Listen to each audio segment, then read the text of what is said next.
नमस्ते शिक्षक साथियों एवं प्रिय विद्यार्थियों, आप सभी का स्वागत है मेरे इस YouTube चैनल में। साथियों, आज हम कक्षा 5वीं के भाषा भारती के पाठ 2 बुद्धि का फल की प्रश्नोत्तरी नवाचार के साथ सरल शब्दों में सीखेंगे और आप अंत तक इस वीडियो में बने रहिए और मेरे इस चैनल से जुड़े रहने के लिए आपका बहुत बहुत धन्यवाद। यदि आप इस चैनल पर नए हैं तो प्लीज़ चैनल को सब्सक्राइब ज़रूर कर लीजिए और बेल आइकन भी प्रेस कर दीजिए ताकि समय समय पर मेरे द्वारा बनाए गए वीडियो आप तक पहुंच सके। तो साथियों, हम वीडियो को शुरू करते हैं। बुद्धि का फल कहानी संक्षिप्त में। एक बार बादशाह अकबर के दरबार में लंका के राजा का एक दूत एक अजीब सी मांग लेकर पहुंचा। उसने कहा कि लंका के राजा ने एक घड़ा भरकर बुद्धि मंगवाई है। इस बेतुकी मांग को सुनकर बादशाह अकबर चकरा गए। अपने दरबार के सबसे चतुर एवं बुद्धिमान मंत्री बीरबल को बुलवाकर मांग के बारे में बताया। बीरबल ने मुस्कुराते हुए कुछ हफ्तों में मांग पूरी करने का वादा किया। बीरबल उसी शाम छोटे मुंह वाले कुछ मिट्टी के घड़े लेकर एक नौकर के साथ खेत में गए और कद्दू के फूल पर उन घड़ों को उल्टा लटकवा दिया। 15 दिनों में कद्दू के फल घड़े जितने बड़े हो गए। अब बीरबल ने लंका के दूत को बादशाह अकबर के दरबार में बुलवाया और बुद्धि या कद्दू से भरा एक घड़ा उसे सौंपते हुए कहा कि इस घड़े को अपने महाराज को भेंट कर दीजिए, अर्थात उपहार में दे दीजिए। लेकिन एक बात अवश्य ध्यान रखिएगा कि खाली होने पर हमारा यह कीमती बर्तन हमें जैसे का तैसा वापस कर दें। इसमें रखा बुद्धि का फल भी तभी प्रभावशाली सिद्ध होगा जब इस बर्तन को कोई नुकसान या हानि न पहुँचे। और हाँ, यदि आपके राजा को और अधिक बुद्धि की आवश्यकता पड़े तो ऐसे और भी घड़े हमारे पास हैं। दूत के जाते ही बादशाह अकबर ने उत्सुकतावश बुद्धि के घड़ों को स्वयं को दिखाने को कहा। वास्तविकता जानकर बादशाह अकबर ने हंसते हुए बीरबल को शाबाशी दी। तो साथियों, ये थी कहानी बुद्धि का फल संक्षिप्त में। इसको चाहो तो आप याद भी कर सकते हैं और अपने शब्दों में भी इसे लिख सकते हैं। कभी कभी कहानी भी पूछी जाती है परीक्षा में। अब यदि इस कहानी को आप और अच्छे से समझना चाहते हैं तो हमारी शाला के बच्चों द्वारा एक लघु नाटिका प्रस्तुत की गई है। उसकी यहाँ पर ये लिंक दे रखी है। इस पर भी क्लिक करके आप वीडियो को देखकर कहानी को और अच्छे समझ। साथियों, यदि आप इस कहानी को और अच्छे से समझना चाहते हैं तो हमारी शाला के बच्चों द्वारा एक लघु नाटिका प्रस्तुत की गई है। उसकी यह साथियों, यदि आप इस कहानी को और अच्छे से समझना चाहते हैं तो हमारी शाला के बच्चों द्वारा एक लघु नाटिका प्रस्तुत की गई है जिसकी यह YouTube लिंक है। इस पर भी आप क्लिक करके वीडियो को देखकर कहानी को और अच्छे से समझ सकते हैं। अब साथियों, हम शब्दार्थ शुरू करते हैं। तो शब्दार्थ इस प्रकार है: बादशाह, राजा या महाराजा या सम्राट। दूत, दूत का अर्थ है समाचार पहुंचाने वाला। आलम पनाह, इसका अर्थ होता है राजा। बंदोबस्त अर्थात व्यवस्था। हुक्म अर्थात आदेश या आज्ञा। बेतुकी अर्थात अजीब या अटपटी। भेंट कर देना अर्थात उपहार प्रदान कर देना। चकरा जाना अर्थात आश्चर्यचकित होना। उत्सुकता का अर्थ है जानने की इच्छा। हाजिर का अर्थ है उपस्थित।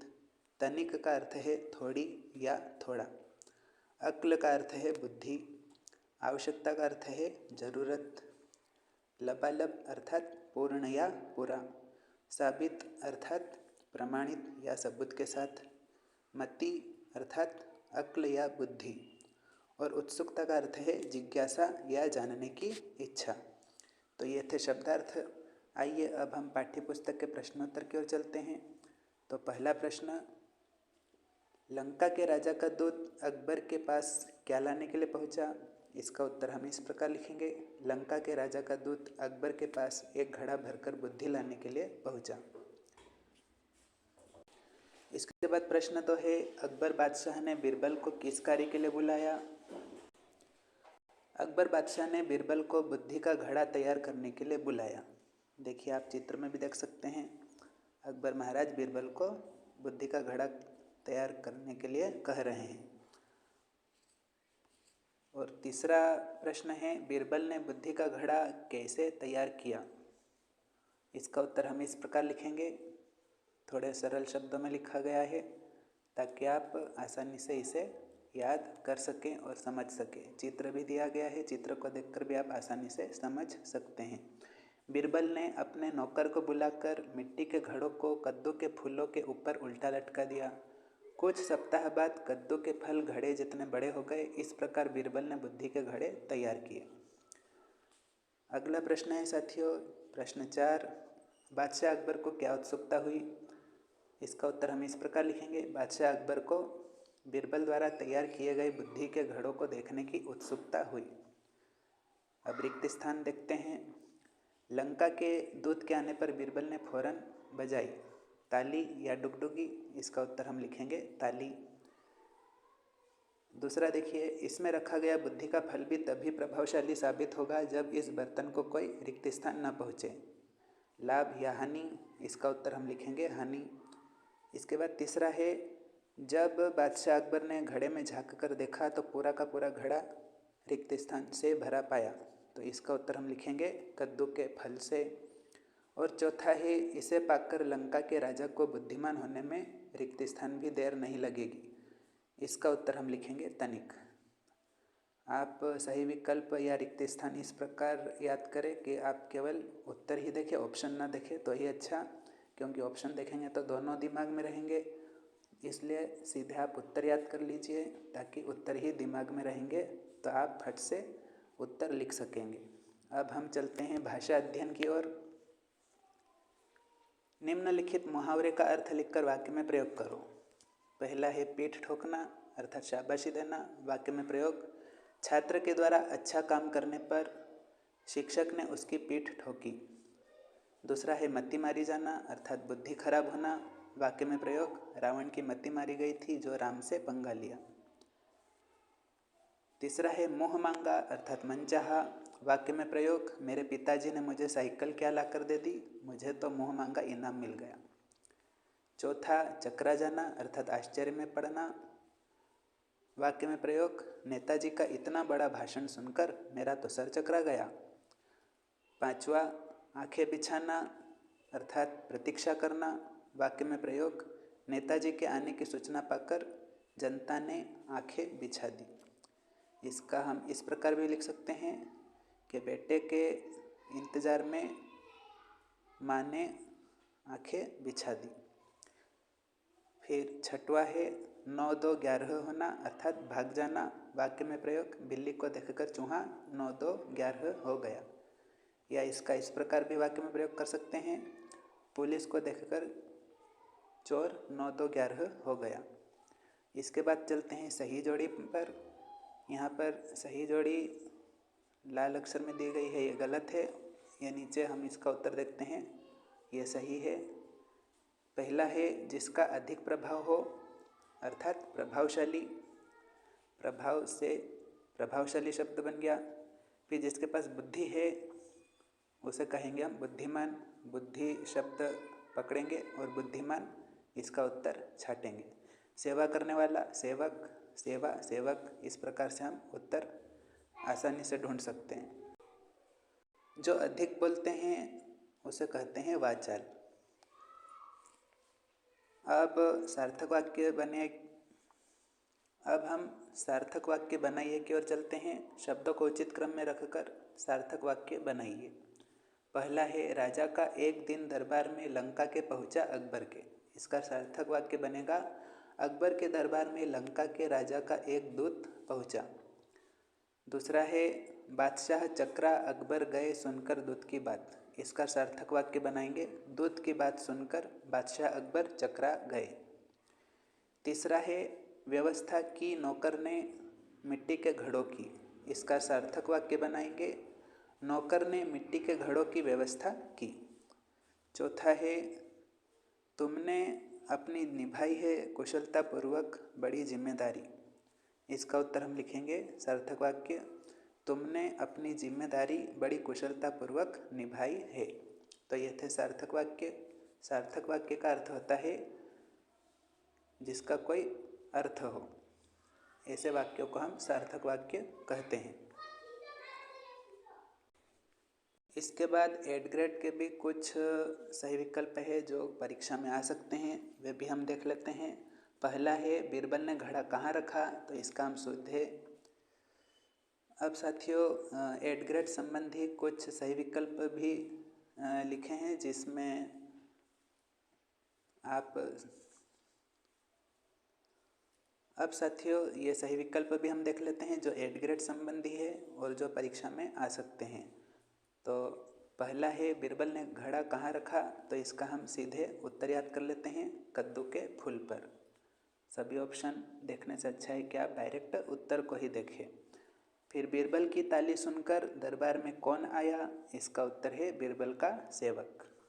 सही विकल्प को याद करने का ये एक अच्छा तरीका है कि जब हम सही विकल्प याद करें तो केवल उत्तर 10 या 15 बार पढ़ लेवे और अधिक बार पढ़ लेवे और फिर उनका उत्तर बिना बोले देखकर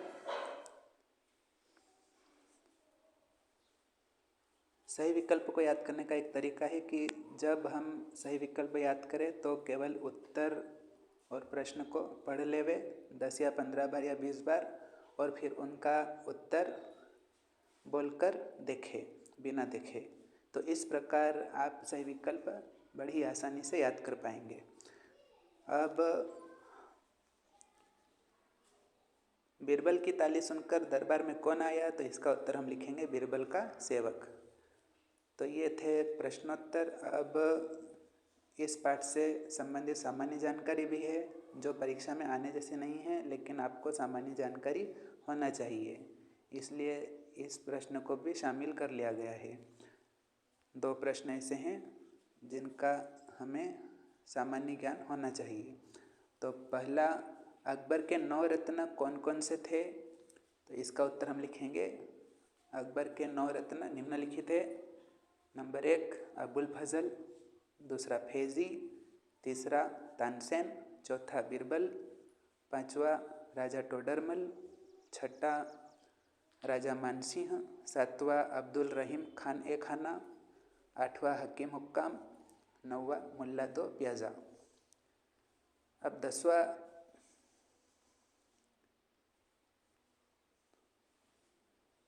अब साथियों इसके बाद अगला प्रश्न है आगत शब्द क्या है। आगत शब्द के बारे में हम समझते हैं। विदेशी लोगों के संपर्क में आने से विदेशी भाषाओं के बहुत सारे शब्द हिंदी में आ गए हैं जिनका हम प्रतिदिन अपनी भाषा में उपयोग भी करते हैं। ये शब्द विदेशी या आगत शब्द कहलाते हैं। जैसे अंग्रेजी से शब्द आए हैं, बहुत से शब्द हैं, यहाँ पर कुछ शब्दों को लिया गया है। Member, diary, bag, school, motor, painting, pencil, chalk, drama आदि। फारसी से शब्द लिए गए हैं हिंदी में, जादूगर, जमाना, फौज, दुकान, जमींदार आदि। अरबी से हिंदी में आए शब्द हैं वकील, कलम, किताब, कागज़, आदमी, औरत आदि। तुर्की से कुछ शब्द लिए गए हैं, कैंची, नौकरी, बहादुर, लाश, तोप, बीवी आदि। फ्रांसीसी शब्द कुछ हिंदी शब्द में शामिल हो गए हैं, जैसे कि इंजीनियर, पुलिस, इंजन, कार्टून, बिगुल। तो ये थी सामान्य जानकारी और इस पाठ से संबंधित सारी जानकारी। तो वीडियो कैसा लगा, और आशा है कि आपको ये समस्त जानकारी अच्छी लगी होगी।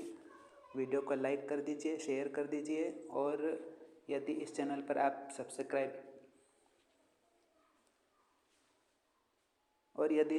आप नए हैं और आपने चैनल को अभी तक सब्सक्राइब नहीं किया है तो प्लीज़ चैनल को सब्सक्राइब कर लीजिए।